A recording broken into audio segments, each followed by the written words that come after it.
मित्रांनो, आजच्या काळात माणसांकडे सगळं काही आहे, पण एक गोष्ट कमी होत चालली आहे, ती म्हणजे नात्यांमधील गोडवा. कधी छोटीशी चूक तर कधी अहंकार. आपल्या जवळची माणसं आपल्यापासून दुरावतात.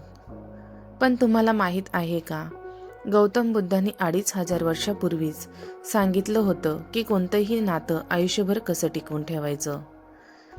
आजची ही कथा तुमच्या नात्यांकडे पाहण्याचा दृष्टिकोन कायमचा बदलून टाकेल. एकदा एक व्यक्तीने भगवान बुद्धांना विचारले, भगवंत, माझ्या पत्नीसोबत, मुलांसोबत आणि मित्रांसोबत नेहमी खटके उठतात. मी खूप प्रयत्न करतो, पण नात्यात तो आधीसारखा गोडवा उरलेला नाही. मी काय करू? बुद्ध हसले आणि त्यांनी त्या व्यक्तीला एक कोरडे लाकूड आणि एक ओले हिरवे लाकूड आणायला सांगितले. त्या व्यक्तीने दोन्ही लाकडे आणली. बुद्ध म्हणाले, आता हे कोरडे लाकूड वाकवण्याचा प्रयत्न कर. त्या व्यक्तीने प्रयत्न केला आणि ते लाकूड लगेच कडक आवाजासह तुटले. बुद्ध पुन्हा म्हणाले, आता हे हिरवे लाकूड वाकवण्याचा प्रयत्न कर. त्या व्यक्तीने ते लाकूड वाकवले. ते पूर्ण वाकले पण तुटले नाही. बुद्ध शांतपणे म्हणाले, नातेसंबंधाचेही असेच असते.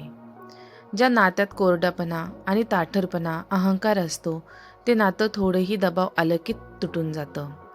पण ज्या नात्यात ओलावा, प्रेम आणि लवचिकता, समजून घेणे असते, ते नातं कितीही संकट आलं तरी वागतं, पण कधीच तुटत नाही.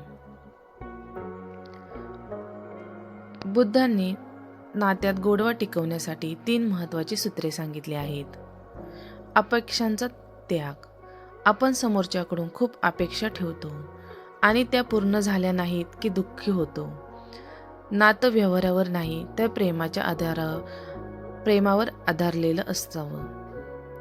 क्षमाशील वृत्ती. माणूस आहे म्हटल्यावर चुका होणारच, पण त्या चुका धरून न बसता मोठ्या मनाने माफ करणं हेच नात्याचं टिकवण्याचं गुपित आहे. मौन आणि संवाद. जेव्हा समोरचा रागात असेल तेव्हा तुम्ही शांत राहा. वाद मिटल्यानंतर शांतपणे संवाद साधा.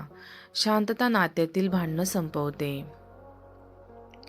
मित्रांनो, लक्षात ठेवा, झाडाची फांदी तुटली तर ती पुन्हा जोडू शकतो, पण मन तुटलं तर ते साधणं कठीण असतं. त्यामुळे आपल्या माणसांना वेळ द्या, त्यांच्यावर प्रेम करा आणि महत्त्वाचं म्हणजे लवचिक राहायला शिका. जर तुम्हाला या कथेतून काहीतरी शिकायला मिळालं असेल तर हा व्हिडिओ तुमच्या त्या प्रिय व्यक्तीला नक्की शेअर करा, जिच्यासोबत तुम्हाला नातं टिकवून ठेवायचं आहे. आपल्या लाईफ इन्स्पिरेशन मराठी चॅनलला नक्की सबस्क्राईब करा. नमो बुद्धाय.